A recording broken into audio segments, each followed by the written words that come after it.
Il est bon de louer Dieu, il est bon de célébrer son nom. Et quand je dis il est bon de louer Dieu, Alléluia. Il est bon de louer Dieu, Alléluia. Il est bon de louer Dieu, Alléluia. Louez-le. Alléluia. Louons-le. Alléluia. Oh, c'est tellement beau de chanter le Seigneur comme ça un Amen. matin. Amen. Réveillez-vous dans la joie du Seigneur, Amen. célébrez-le. Vous êtes en vie et c'est une grâce. Pasteur Moïse, shalom. Shalom. Vous allez bien, hein? Très bien. Bien réveillé ce matin. Oui, par la grâce de Dieu. Alléluia. Coup d'œil, toi. Ça va superbement bien. Non. J'aime dire, même si je suis dans des couleurs sombres, ça ne reflète pas mon état d'âme. Yes, C'est le cas yes. aujourd'hui encore. Yes, yes, C'est yes. bien. Ça va, Ketsiri? Rougina, rouja. Non, Rougina, Rouja, hein? Le rouge du sang de Christ. Le rouge du sang de Christ. Moi, je suis plongée dans le sang de l'agneau comme ça. Ah, on le sent, on le voit. Ça m'éclabousse. Ça t'éclabousse. Hein? On sent que le sang est versé sur toi là. Hein? On va bien, La Amani? demeure au ciel, ouais, comme la couleur wake up. Ouais, ça fait du bien. Hein? Ça va, Dieu fait grâce. Alléluia. Alors, Amani, avec toi aujourd'hui, dans Culture Action, on parlera de quoi? Alors, ce qui est impossible aux hommes est possible à Dieu. Amen. Dieu guérit encore et encore. Nous allons parler d'un puissant témoignage d'une femme qui a Amen. été guérie d'une maladie qui certainement a emporté des autres, mais elle, Dieu lui a fait la grâce. Nous en parlerons tout à Amen, l'heure. amen, amen. Kate, dans le trickbox, On un sujet parlera pour des nous ce matin? cernes, oui, on parlera des cernes, comment enlever les cernes naturellement. Naturellement, il y a des méthodes, des produits, des Les astuces méthodes, voilà, pour enlever les faciles, cernes naturelles naturellement. pour- Parfait. Touré Kouda, tu auras une question à poser au pasteur? Oui, une question qui nous vient d'une sœur en crise du Gabon.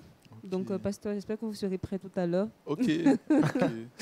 Et quand toute la team vie est réunie comme ça, c'est qu'on a un sujet qui nous intéresse, qui est très, très, très intéressant également pour vous. La communion fraternelle, les actes qui touchent, on en parlera aujourd'hui, restez avec nous. Vous saurez si vous vivez la communion fraternelle ou pas, s'il y a des choses à revoir, à corriger ou si vous êtes sur la bonne voie. Et avec l'avis du pasteur, c'est certain que vous repartirez chargé de bonnes infos, mais d'enseignements qui vous aidera à grandir dans votre marche avec le Seigneur. Ça vous fait quoi d'être là ce matin, Team Vie, qu'on se retrouve comme ça? C'est pas toujours évident, hein? En semaine, on a des programmes parfois qui... voilà. Touré Kouda, ça te fait quoi de retrouver la famille comme C'est ça? chic. C'est chic. C'est chic. Déjà parce qu'en dehors des caméras, il y a une certaine communion. Donc, Communion. on ne fait que retranscrire ce qui se passe en fait dans l'ombre, derrière Dans les l'ombre, caméras, la tout simplement. communion fraternelle sur le plateau. Qu'était toi? C'est super. Super. C'est super de voir tout le monde avec cette joie de vivre. Aristide, Kouda, Agnès. Yann nous manque un tout petit peu. Et Ouais. Yann, oh, On salue On te fait Marie-Gabrielle gros Yann coucou. Sako. Marie-Gabrielle s'appelle Yann, Marie-Gabrielle. Marie-Gabrielle, c'est Marie-Gabi, la Gabios. Allez, on va méditer ensemble.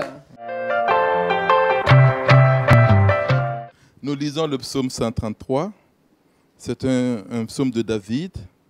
Voici qu'il est bon, qu'il est agréable pour des frères d'habiter unis ensemble. C'est comme l'huile, la meilleure, sur la tête, descendant sur la barbe d'Aaron, descendant sur le bord de ses vêtements. C'est comme la rosée de l'Hermon, descendant sur la montagne de Sion. Oui, c'est là que Dieu donne la bénédiction et la vie pour l'éternité. Amen. Amen. Ce psaume parle de la communion fraternelle, des frères qui sont unis. Il utilise plusieurs images, notamment celle de l'huile, celle de la rosée. Il parle de l'huile de la bénédiction, de l'huile d'onction. Parce que l'huile dont il est question ici, c'est l'huile qu'on met sur la tête d'Aaron. C'est une huile sacrée. C'est une huile qu'on ne veut pas reproduire. Et lorsqu'on parle d'onction, on voit deux réalités. Un, Dieu est là. Parce que tant que Dieu n'est pas là, il n'y a pas d'onction. Et dans nos relations fraternelles, il faut qu'on soit conscient que Dieu est là. Comment je traite mon frère, comment je traite ma soeur, Dieu est là. Et Dieu voit. Dieu voit. Ça, c'est la première réalité de l'onction. C'est comme l'huile, la meilleure qui descend sur la tête, sur la barbe d'Aaron. Deuxième réalité, il y a une mission. Il y a une mission. Parce que quand on donne l'onction, dans l'Ancien Testament, on mettait l'huile sur trois types de personnalités. Les rois, les prophètes et les sacrificateurs. Mais quand on te donne l'onction, c'est pour une mission. C'est pour faire quelque chose. Donc, ce psaume nous invite à rentrer dans une mission, à agir dans une mission, comme l'huile d'ailleurs, comme l'huile qui servait à éclairer. Est-ce que dans les relations avec les autres, j'apporte de la lumière? Est-ce que j'éclaire? Est-ce que j'éclaire? L'huile servait à guérir les blessures. On voit dans la parabole du bon samaritain combien il a versé de l'huile. Est-ce que je sais soigner ceux qui sont blessés? Ce psaume m'invite à soigner ceux qui... C'est comme l'huile. Soigner ceux qui sont blessés, apporter un pansement, apporter un baume. D'ailleurs, le français le dit très bien, apporter un baume dans le cœur des personnes endolories. C'est ce que Dieu nous invite à faire. Ce que Dieu nous invite à faire. L'huile également nous fait penser à d'autres réalités. Quelquefois dans la Bible, le Saint-Esprit est représenté comme l'huile. Est-ce que dans les relations avec les autres, notamment dans la relation dans l'Église, est-ce que je peux supporter les autres? Est-ce que je peux accepter les autres? Est-ce que je peux aider les autres? Est-ce que le Saint-Esprit me pousse à faire quelque chose pour les autres? Ça, c'est le travail de l'huile. Ça, c'est le travail de l'huile. C'est comme l'huile la meilleure qui, déversée sur la tête d'Aaron, descend sur sa barbe et sur le bord de ses vêtements. Le bord des vêtements des Juifs comportait des tilites, des morceaux de franges qui rappelaient les commandements. Mais tous ces commandements sont réunis dans un seul commandement, disait Jésus, aimez-vous les uns les autres. Et tout au long du Nouveau Testament, il va développer cette dynamique des uns des autres. Accueillez-vous les uns les autres. Est-ce que quelqu'un est différent de moi? Accueillez-vous les uns les autres. Est-ce que quelqu'un pense différemment de moi? Accueillez-vous les uns les autres. Quelquefois, on a du mal à supporter quelqu'un d'autre. La parole de Dieu nous demande, supportez-vous les uns les autres. Il y a des personnes qui sont difficiles à supporter, sont difficiles à vivre. Ça nous énerve. Mais Dieu l'a mis exprès à côté de moi. Pour développer le fruit de l'esprit, mais apprendre à obéir. Accueillez-vous les uns les autres. Supportez-vous les uns les autres. Pardonnez-vous les uns les autres. Et ce n'est pas toujours facile. Quelquefois, on tient prisonnier quelqu'un dans son cœur. On souffre. On n'est pas en paix parce que la personne nous énerve. Elle ne sait pas qu'elle nous énerve, mais bon. Cette huile-là vient nous rappeler combien le Saint-Esprit doit agir dans nos cœurs pour nous permettre de pardonner, de lâcher prise. Exhortez-vous les uns les autres. Édifiez-vous les uns les autres. Il y en a combien? Il y a plus de 52, les uns les autres dans le Nouveau Testament. Ça veut dire que c'est pratiquement tous les jours, il y a quelque chose qu'il faut faire les uns pour les autres. Jésus va dire que c'est à l'amour que vous avez les uns pour les autres qu'on saura que vous êtes mes disciples. Ensuite, il est parlé de la rosée. Moi, je viens d'un pays sahélien où on connaît ce que c'est que la valeur de la rosée. Ce n'est pas comme la pluie. La rosée ne fait pas du bruit. La rosée ne saccage pas. La rosée ne casse pas les arbres. La rosée ne... Non, ça vient silencieusement. Et ça fait pousser. Ça donne la vie. Et il veut que nous fassions du bien. Peut-être sans soigner le corps, qu'on soit une rosée. Je ne sais pas si vous voyez dans le jardin le matin comment la rosée fait pousser la verdure. Que nous soyons réellement cette rosée. Et il y a ce chant qui disait « Fraîche rosée, descendez sur nous tous ». Et que nous soyons cette rosée-là pour pouvoir descendre sur les autres. Soyons comme Jésus. Parce que ce psaume parle de Jésus.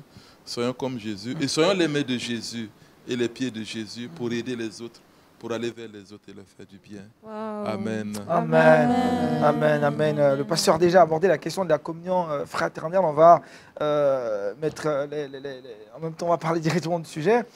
Pasteur, vous parlez de la communion fraternelle. Est-ce que quelqu'un, un frère dans l'église ou une sœur dans l'église, peut évaluer sa communion fraternelle? Est-ce qu'on peut se poser de bonnes questions? Sur base de quoi on peut savoir qu'on vit vraiment la communion fraternelle? Je ne sais pas. Je ne sais pas. Je sais qu'on a un commerce avec Dieu. Un commerce? Oui, on a une relation avec Dieu. Je sais qu'on a une relation avec le Saint-Esprit. Et bien souvent, on a une conviction pour faire quelque chose. C'est peut-être là qu'on sait si on a fait ou on n'a pas fait. Si Dieu me dit de faire du bien à tel frère, à telle sœur, si je le fais, je suis en relation avec Dieu, je suis en paix avec Dieu. Mais quand je ne le fais pas, ça ne va pas. C'est peut-être, je pense que c'est le murmure du Saint-Esprit qui sera peut-être la boussole pour nous dire, là, ça ne va pas. Là, tu es en train de t'écarter. Regarde comment tu as traité ce frère. Pourquoi tu es dur avec cette sœur? Pourquoi ta langue répand toujours du mal à l'endroit de cette personne? Pourquoi tu te laisses habiter par la jalousie, l'amertume ou la haine? Pourquoi?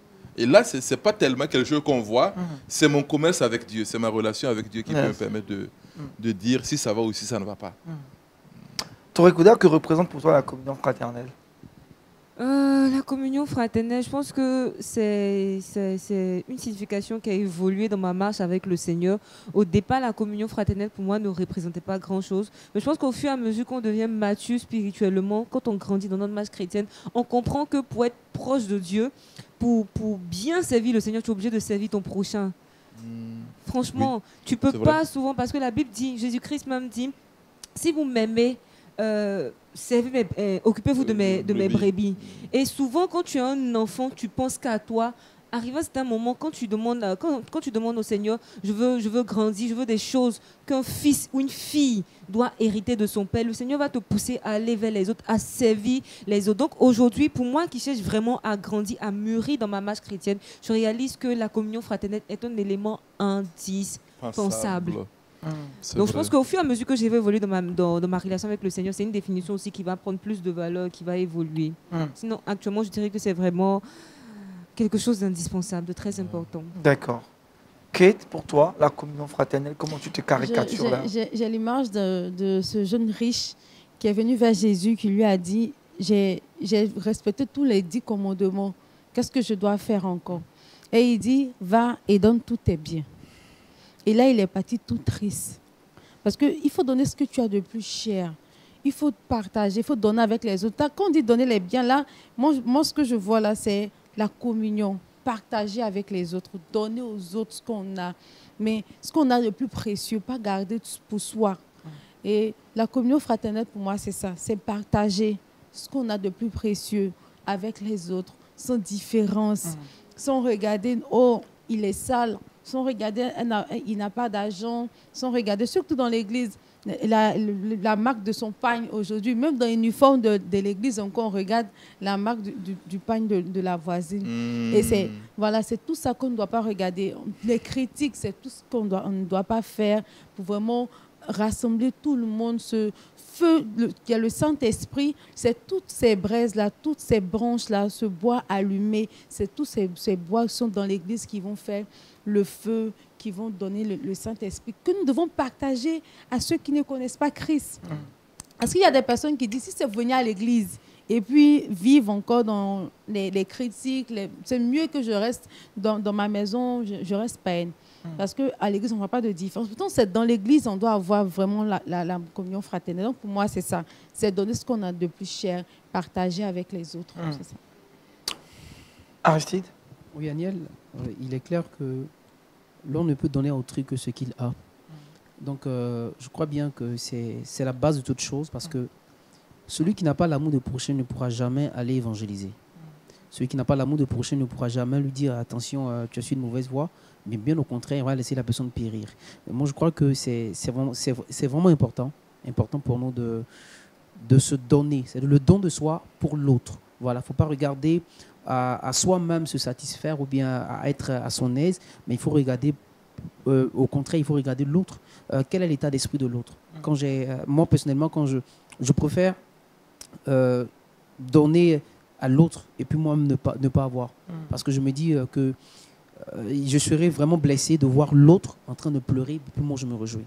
Donc je préfère me sacrifier pour l'autre et puis je me remets au Seigneur Jésus-Christ. Donc je crois bien que c'est très important, la communion fraternelle. Voilà. Pasteur, vous qui êtes berger, aujourd'hui quel est le constat que vous faites? Est-ce que les églises vivent réellement la communion fraternelle? Oh que si. Oui. Dans l'église, il y a des merveilles et des misères. Ça a toujours été comme ça, ça ne date pas d'aujourd'hui. Mais ne croyez pas que l'église est le paradis. L'église, c'est l'église. C'est l'église. Et Jésus travaille toujours pour purifier son église, pour la présenter devant Dieu, sainte, irréprochable et sans tache, ni ride, ni cerne, etc. etc. Mais l'église reste l'église. C'est un lieu où on se blesse. On se blesse. Hein. On se blesse entre frères et sœurs. Quelquefois, on ne s'entend pas. Quelquefois, Paul a dit à l'église de Philippe, à propos de deux sœurs, Syntyche et Évodie, essayez de vous entendre, ça ne va pas. Donc, ce n'est pas parce qu'on est à l'église que tout est beau, tout le monde il est doux. Si vous allez rapprocher le micro. Tout le monde il est doux, tout le monde il est gentil. C'est un monde de bisounours. Non. Non, on continue à faire la guerre à la chair, à notre vieille nature, qui est égoïste, qui est cupide, qui est avare, qui est méchant. Il faut savoir que cette lutte ne finit jamais. Mais c'est également le lieu où on prie les uns pour les autres. Ça, c'est extraordinaire. C'est également le lieu où on rend visite aux autres, où on aide les autres. C'est extraordinaire. C'est également le lieu où on apprend à faire de bonnes actions.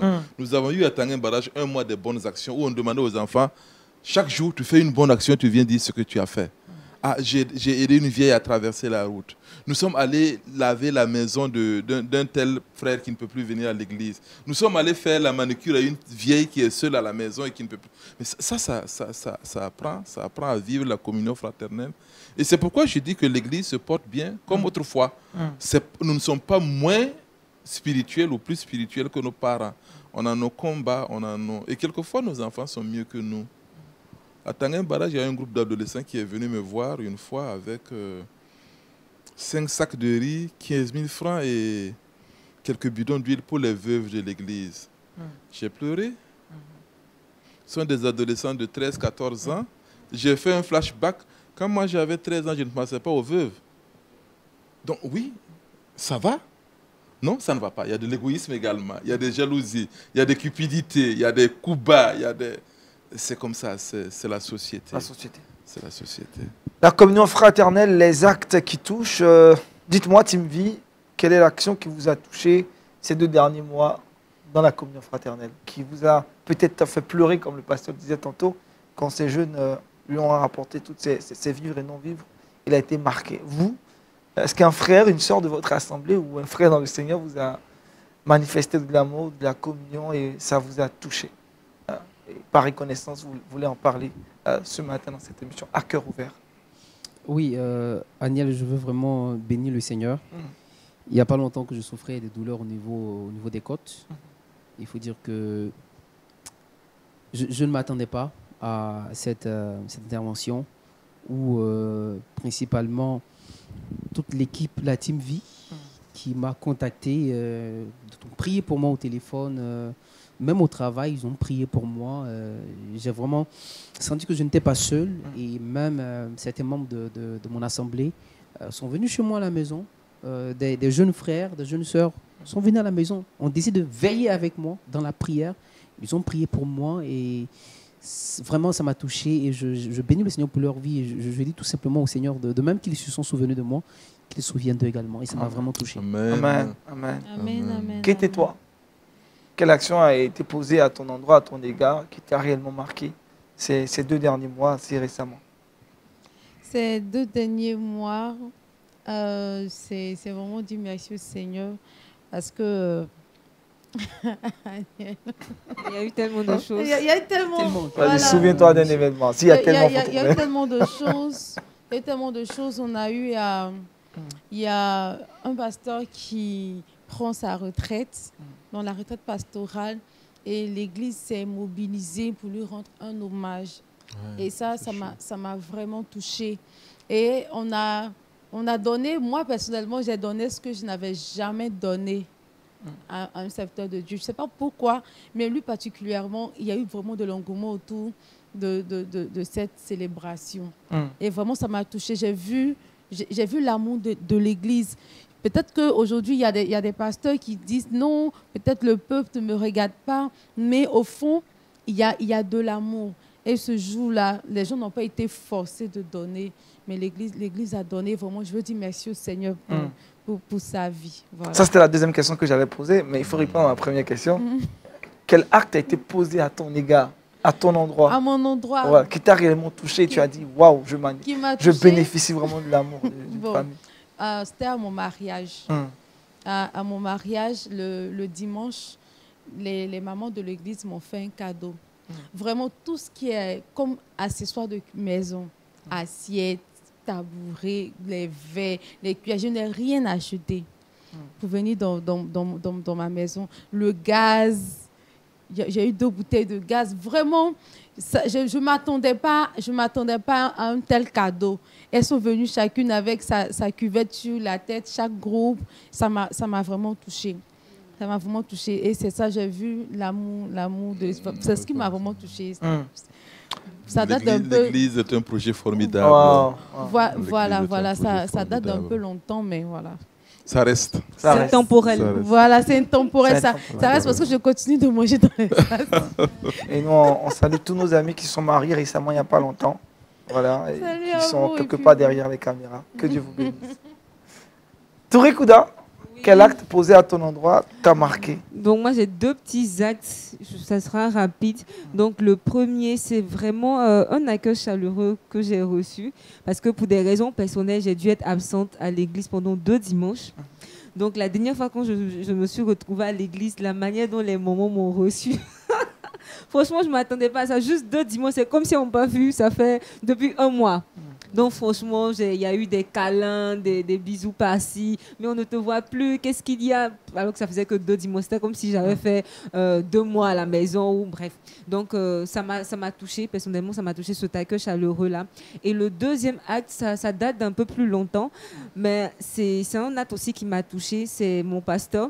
Faut dire qu'avant de devenir une fille spirituelle docile, j'avais l'attitude je ne sais pas si tu as dit un bouc ou une boucle, mais franchement, j'étais très têtue. Mais il a fallu beaucoup de patience parce qu'avoir un père spirituel, se soumettre à son autorité, il faut du temps. Voilà. Et c'est quelqu'un qui a vraiment, vraiment été patient. Donc, même quand il me dit des choses et que je n'obéis pas, il est toujours dans mon téléphone, tout gentil, comment tu vas, jusqu'à ce qu'aujourd'hui, on ait vraiment une belle relation, père spirituel, fille. Amen. Donc, c'est un pasteur qui fait un gros coucou. Vraiment, merci pour sa patience. Voilà. À chaque fois qu'il m'écrit, même si je suis pas très obéissante, ça me touche en fait. Même si j'étais pas, je laisse au passé. Voilà. Ton ex c'est très loin. Daniel va nous raconter 2 expériences. On va finir cette émission sans écouter Daniel quand même. Anini. Moi, je suis toujours marqué par les appels. Il n'y a pas longtemps, un frère m'a appelé. Et justement, juste cet appel, il m'a dit, Agnès, je ne t'appelle pas pour savoir si tu vas bien ou ça ne va pas chez toi. La seule chose que je veux te dire, je t'aime et je serai toujours là pour toi. Ça déchire le cœur. C'est rougit, là. Vous vous dites, on fait un gros coucou au frère, on le reçoit s'il vous plaît. C'est bien. C'est où là? Dans vos cœurs. Et ça marque. Bref, alors je reviens. La question, Kate l'a déjà répondu, on va aller rapidement. Quel acte as-tu posé ces dernières semaines, ces derniers mois, pour manifester ton amour à un frère ou une sœur de ton assemblée dans l'acte de la communion fraternelle?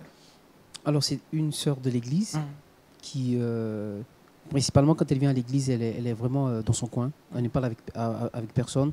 Et alors, regardez, moi, de nature, je n'aime pas voir quelqu'un qui est triste, qui est réservé dans son coin. Donc, je suis allé vers elle. Et je profite de l'occasion pour dire à tout le monde, il faut vraiment écouter les autres.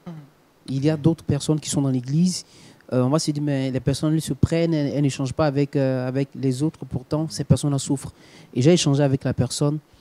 Et vraiment, elle s'est ouverte. Elle m'a dit ce qu'elle traversait.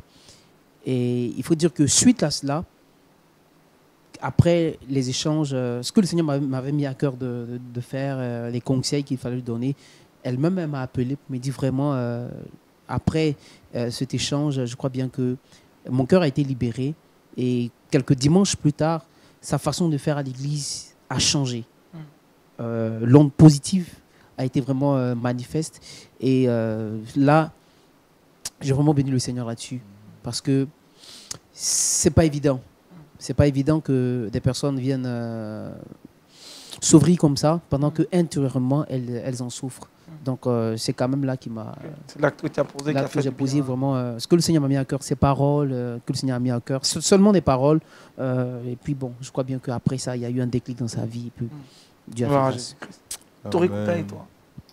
Bon, moi, je ne sais pas si je dois le dire, que c'est un acte qui est venu de moi-même, mais bon, on m'a suggéré dans mon église de travailler avec les jeunes de mon église.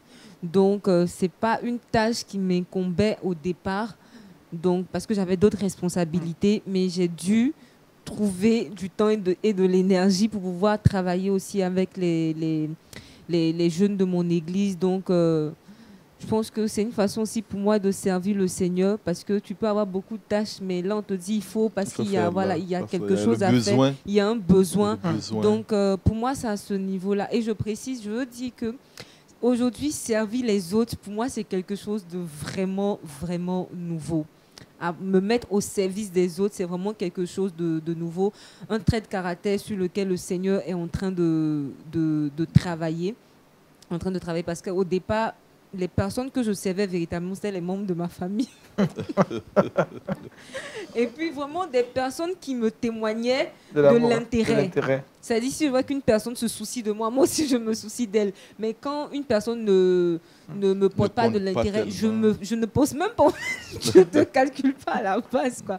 Donc là, je pense que le Seigneur est en train de travailler ce trait de caractère là chez moi. Et voilà, avec aussi des jeunes de mon église, j'essaye un temps soit peu de travailler avec eux, de les encadrer. On organise des activités pour qu'ils puissent apprendre certaines choses, que ce soit dans le domaine aussi de la communication. Comme je travaille dans ce milieu, en termes de création de contenu également, j'essaye de partager ce que je sais avec eux. Voilà. Super, super. Ce sujet est tellement intéressant, on n'a pas envie de l'arrêter. Dernière question, pasteur, quels sont les actes qu'on peut poser au quotidien qui ne demandent pas de grands moyens, des actes et des gestes qui peuvent être des expressions de l'amour que nous manifestons pour un frère et une sœur? Prier. Prier pour cette personne. Prier, envoyer un SMS. Un SMS. Appeler. Visiter. Tendre la main. Etc. Écouter. C'est assez simple, ça ne demande pas beaucoup de moyens, mais ça fait très chaud au cœur. Alors, Team Vie, une action à recommander pour un frère, une sœur. Le pasteur a parlé de SMS, appeler, prier, intercéder, rendre visite.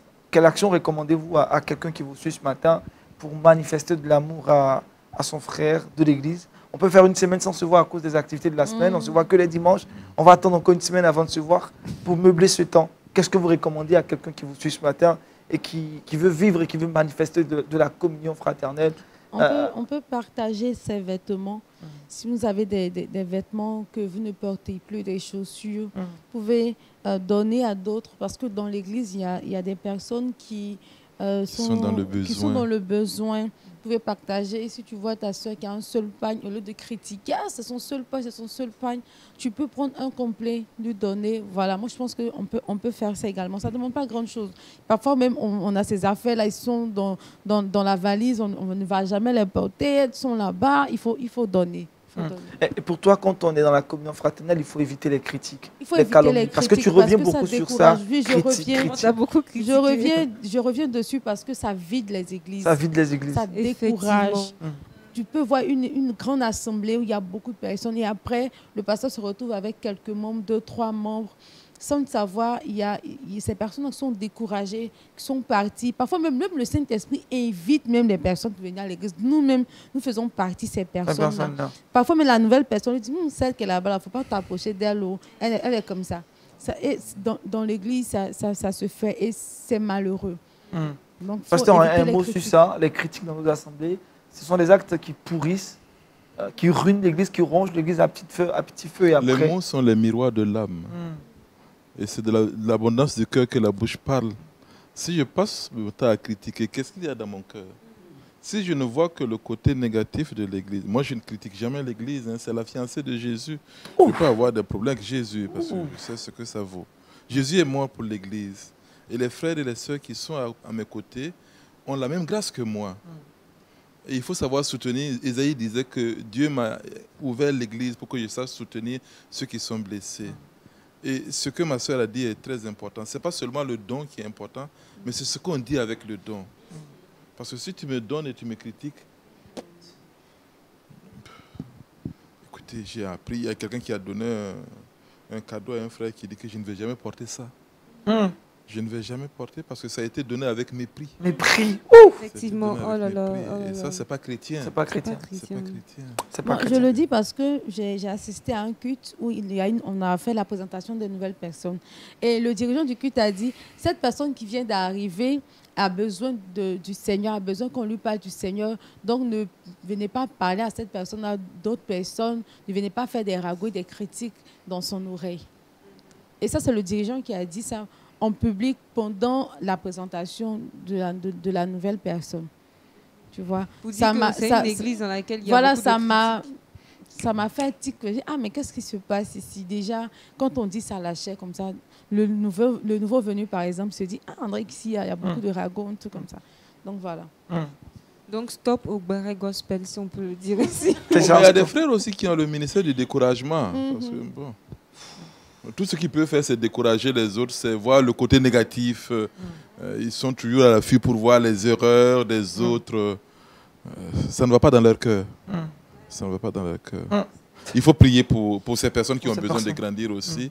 Et comme pasteur ou comme leader dans une église, il faut toujours travailler et voir le bien.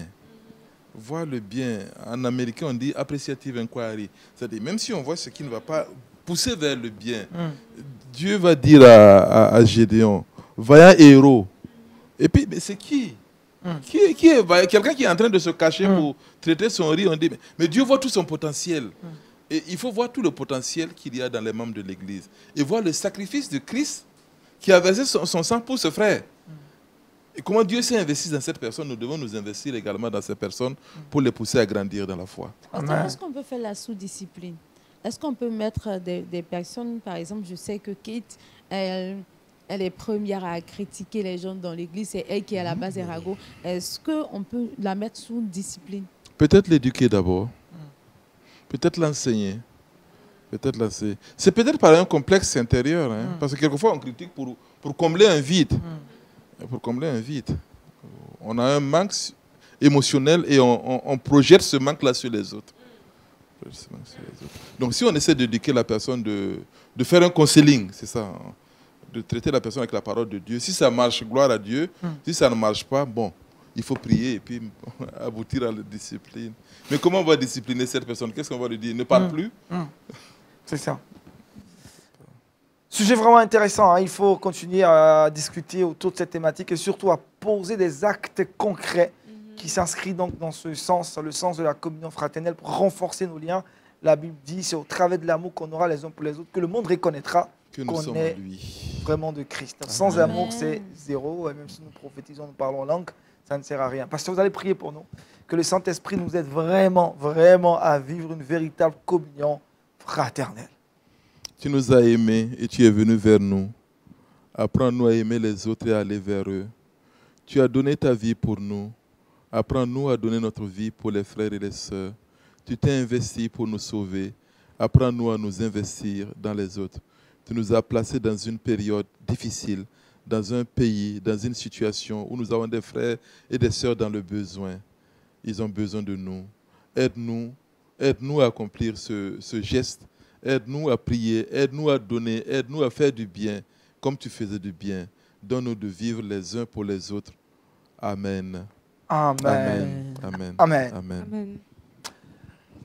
C'est l'heure maintenant de Culture Actu avec Aristide Amani. Dieu va faire encore. Dieu va faire encore. Dieu va faire encore. Dieu va faire encore. Alléluia. Alléluia. Il guérit les maladies, ressuscite les morts.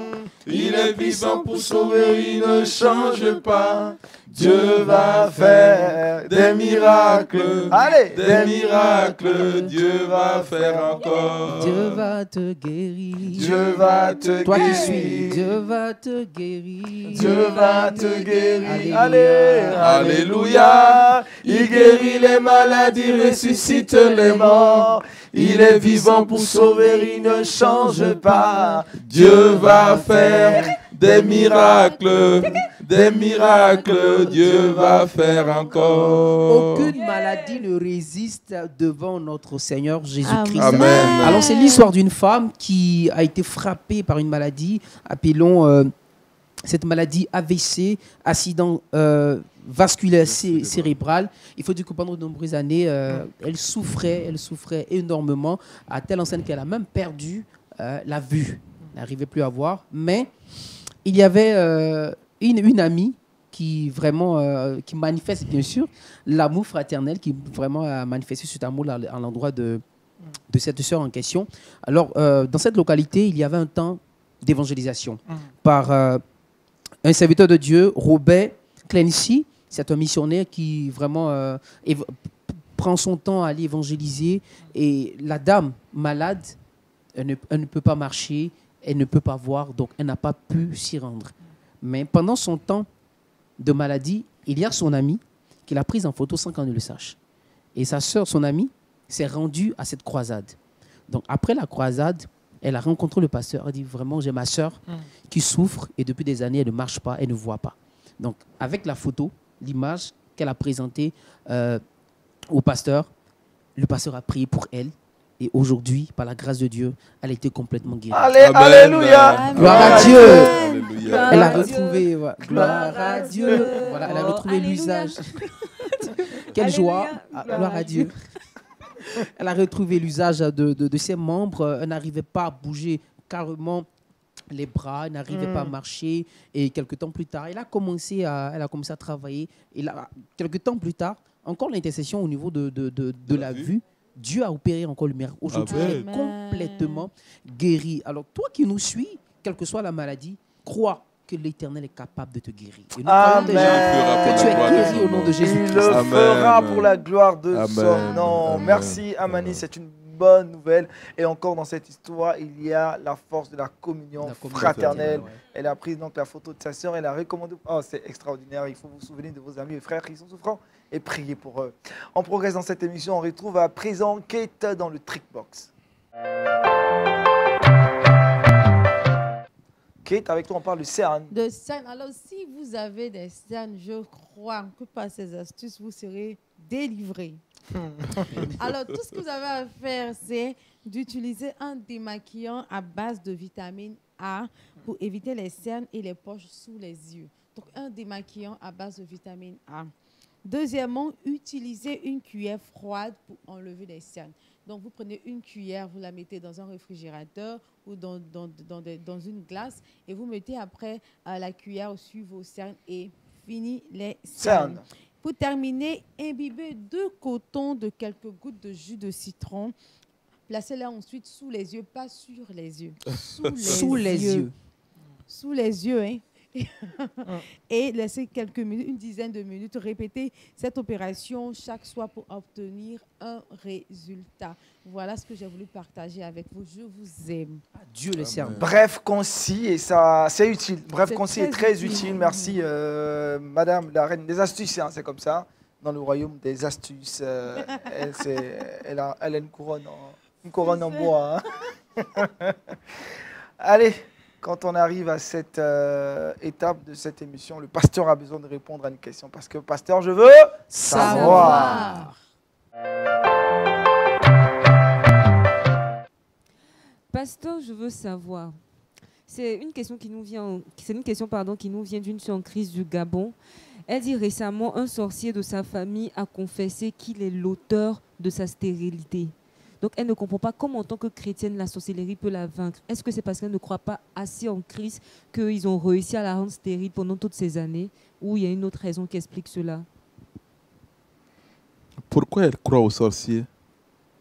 Parce que le sorcier a confessé que c'est eux qui sont à la base. Oui, mais même si le sorcier a confessé, est-ce que le sorcier confesse la vérité? Je ne sais pas. Je ne sais pas si le sorcier confesse la vérité. Je sais que quelquefois, Jésus a empêché les démons de confesser. Le diable est le père du mensonge. Et tous ceux qui sont avec le diable sont également souvent des ouvriers du mensonge. Est-ce qu'il a vu un médecin? Est-ce qu'elle a vu un médecin? Est-ce qu'elle est suivie par un gynécologue? Est-ce qu'il y a des causes médicales qui expliquent ce qui se passe? Mais toujours est-il que moi, je crois qu'il ne faut pas porter foi aux confessions des démons, sorciers et autres acolytes de l'ennemi. Ça nous déstabilise beaucoup plus que ça nous fait du bien. Les enfants sont un don de Dieu. Et dans la Bible, quelquefois, la stérilité est décidée par Dieu lui-même. Anne était stérile sur décision de Dieu. C'est Dieu qui l'avait rendue. C'est Dieu qui a fermé ses entrailles. Et pour cette sœur, nous prions que Dieu ouvre ses entrailles. Amen. Comme Dieu a ouvert les entrailles d'Anne. C'est une occasion de prier, c'est une occasion d'intercéder pour cette femme, afin que Dieu ouvre ses entrailles Et que Dieu lui donne des enfants, mais des enfants de valeur, des enfants de miracle. Amen. Des enfants Hein? de miracle, comme pour Anne. Donc faisons confiance en Dieu et sachant que c'est vrai, les hommes travaillent, hein, les sorciers travaillent, les démons travaillent, mais Dieu est souverain. Dieu est souverain, Dieu gère notre vie et notre carrière. Dans ce sens-là, on a confiance. Dieu gère notre vie et notre carrière. Pasteur, est-ce que c'est dans la volonté parfaite de Dieu, Dieu peut décider qu'une femme soit stérile toute sa vie jusqu'à ce qu'elle meure? Oui, pourquoi pas. C'est lui, tu as dit sa volonté parfaite. Il sait pourquoi. Il sait pourquoi il fait ça. Vous savez, quelquefois on peut forcer la main de Dieu pour prendre quelque chose, mais ça ne nous profite pas. Ça ne nous profite pas. Si Dieu a décidé que tel sera mon sort, il sait pourquoi. Ça ne m'empêche pas de le servir pour autant. Alors est-ce qu'une femme qui attend des enfants doit continuellement prier et quand elle prie, qu'elle ne voit pas toujours le miracle de Dieu, est-ce qu'elle doit arrêter de prier pour ce sujet, le servir sans attendre en retour qu'elle ait des enfants ou pas? Ou bien continuer, persévérer dans la prière? Dans la Bible, la plupart des enfants de destinée sont nés de femmes stériles.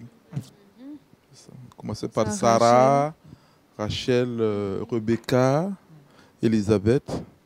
Mais on voit dans les propos de Sarah qu'elle n'espérait plus. Hein? Elle n'espérait plus. Quand l'ange a dit « Je reviendrai l'année prochaine et tu auras un enfant », on dit qu'elle a ri. Ne me flatte, il veut dire « Ne me flatte pas ». Ne me flatte pas, ne me flatte pas. Mais Dieu est le Dieu des miracles. Dieu est le Dieu des miracles. On peut toujours espérer en lui. Et même pour Élisabeth, hein, bon, on dit que Zacharie priait. Et on est venu dire que tes prières sont exaucées. Il dit, non, c'est pas vrai. C'est pas vrai. Le temps est passé. Non, avec Dieu, le temps ne passe jamais. Il faut toujours espérer. Mais également, c'est peut-être inviter ceux qui attendent des enfants à adopter. Si la loi le permet, on a de l'amour à donner. Adopter un enfant et prier toujours pour attendre. Adopter un enfant. Je ne sais pas si la loi en Côte d'Ivoire permet d'adopter. Oui, dans la plupart des pays, on permet d'adopter les enfants. On peut donner de l'amour. On peut donner de l'amour, on peut partager. Et puis, bon. En attendant que Dieu nous donne les fruits des entrailles. Prions pour cette femme. Amen. Que Dieu lui donne des jumeaux. Amen. Amen. Vous aurez des jumeaux au nom de Jésus. Jésus-Christ. Le Seigneur ouvre vos entrailles. Amen. Mais n'écoutez plus les confessions des sorciers. Bon, généralement, les chrétiens sont naïfs. Hein. On écoute tout, on croit tout. Et si tu me permets rapidement, une fois à l'église, pendant une délivrance, une dame est tombée, elle a commencé à confesser « Je suis une sorcière, je suis une sorcière ». Et mon pasteur a eu la sagesse de dire « Ne croyez pas ce qu'elle est en train de dire. C'est pas elle, c'est juste un démon. » Parce qu'après, on pouvait avoir un mauvais... comment je peux dire La ça, détruire, elle est détruite. Un mauvais œil. Voilà, on pouvait la regarder autrement parce qu'elle a C'est confessé. Donc automatiquement, le pasteur a eu la sagesse de dire « N'écoutez pas ce qu'elle dit, ça vient pas d'elle, c'est juste un démon. démon. Elle n'est pas une sorcière, c'est votre soeur, aimez-la, quoi qu'il arrive et tout. » Parfait. Franchement. Mais c'est pas ça, sage. Amen. Très C'est sage. pas sage. Salutations à ce pasteur. Oui. Salut, pasteur. Coucou. Allez, nous sommes quasiment à la fin de cette émission, ce Wake Up spécial. La communion fraternelle, les actions qui touchent. Et je vais demander à tous mes invités de me dire une chose, selon eux, à éviter pour conserver la communion fraternelle. Assez rapidement. Une chose à éviter pour conserver la communion fraternelle. L'hypocrisie. L'hypocrisie. Aristide. Pensez à soi seulement. Être égoïste, c'est ça. Touré Kouta, pasteur, on termine Pour avec conserver la cohésion fraternelle, remboursez les crédits que vous prenez. C'est très important. Kouda. Non, c'est vrai. Ça peut être source de conflit Oui, aussi. parce que quelqu'un qui te doit, tu le vas trop danser à Et l'église. dans à l'église, tu tes doigts de grosses sommes. Bon, dans l'église, on confond miséricorde et affaire. Le verset vous sort, Touré Kouda. Il se trouve dans le livre de Psaume, Psaume 133, le verset 1. Voici, oh, qu'il est agréable et doux pour des frères de demeurer ensemble. Amen. C'est agréable et doux pour des frères de demeurer ensemble. N'est-ce pas que c'est merveilleux, formidable pour vous de suivre comme tous les matins et de commencer votre journée dans la paix du Seigneur. Deux choses vous accompagneront cette journée, c'est le psaume 23, le bonheur Et La grâce. Shalom chez Amen. vous, bonne journée. Shalom, shalom. Shalom. Bye bye.